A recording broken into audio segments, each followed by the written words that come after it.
Hey there, everyone. This is Dan from the Strength Coach Tutor. Today, we are going to evaluate the front squat and evaluate my technique on performing the front squat exercise. So let's go ahead and take a look and get started.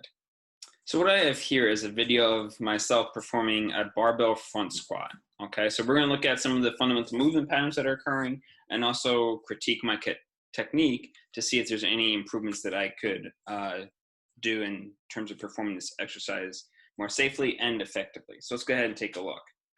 All right, so here I'm racking the bar, and when I'm performing this barbell front squat exercise, I'm using the parallel arm position. So that means is that my arms, or my upper arm, should be parallel to the ground. As it's a little bit harder from this angle here, but my upper arm is parallel to the ground. The other position that requires less mobility is what we call the crossed arm position, like this, where the bar is still resting on the top of your clavicles, but you're resting your hands on top of your shoulders. The parallel arm position does require a lot more elbow, wrist flexibility. Usually we do see triceps tending to be one of the limiting factors in individuals trying to get into this position. Their triceps are too tight. So now I'm in this parallel rack position. Of course, as I descend down, I'm going to go into, that's the eccentric phase of the exercise, right? The downward phase is the eccentric portion of this exercise. And as we can see here, right, I have about 90 degrees of hip flexion. I have about 90 degrees of knee flexion, and I'm probably at about somewhere in the 30-degree range in terms of dorsiflexion, right? So I have, mobility-wise, I'm looking pretty good. Personally, when I'm critiquing this exercise now and looking at this, personally, I would like my torso to remain a little bit more upright. The camera angle and the safety bar make it a little bit tougher to really evaluate that. But I would like my spine to be more perpendicular to the ground, if you will. It is hard to do, but I can tell for myself is that one of my limiting factors is that I do have tight hip flexors, as I have, with everything going on with COVID and everything. I have been sitting a lot more, and I do feel more tightness in my hip flexors, especially when I go try and stretch them. I can tell that they are tighter. So that is something I do need to work on. Surprisingly, I didn't really see what we call any winking of the pelvis, where you see that tilt. When we descend to a certain point, we can almost see that posterior pelvic tilt where it tucks underneath us. But surprisingly, I don't have that right now, even despite having tight hip flexors. So that was something that I am happy with, but something I do need to continue to watch out for. But probably how I mitigated that was actively contracting my core and contracting my transverse abdominis, if you will. So, and with proper bracing. Okay, so you can even see there, right? As I'm coming up, you can see my torso lean, how I lean forward. But now, as I'm standing up, right now, once I finally reach up, now you can see how my spine should be perpendicular to the ground there.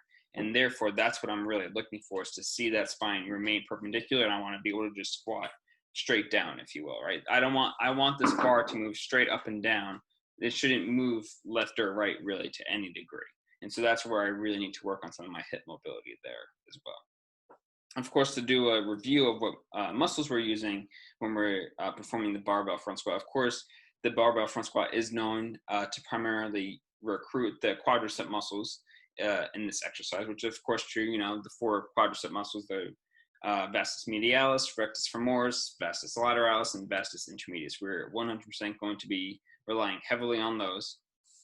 And then, of course, at the hip, the glute max and the three hamstring muscles are going to help us, of course, with hip extension, right? Because we do see some hip extension, but we are going to see a bit more quadricep activity compared to the glutes and hamstrings. And this is why.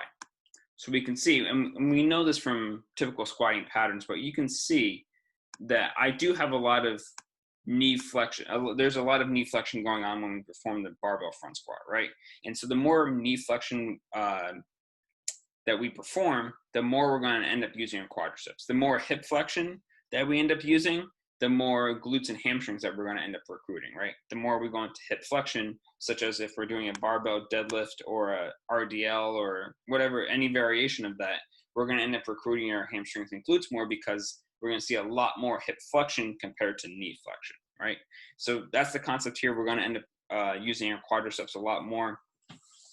Some other techniques that I would give for myself, especially when we can see when I'm going down into the bottom position there of that front squat, because of that torso lean, because of my torso leaning forward, my upper arms, they probably do stay in the same position, but because of that torso lean, now my upper arms are no longer parallel with the ground, right? And that's going to end up putting a lot more stress on my back in order to try and prevent that barbell from falling off of me, right?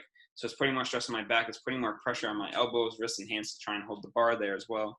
So if I can improve my torso lean, that's going to also make my arm position better. And it should ideally put less stress on my wrists and elbows as well. All right.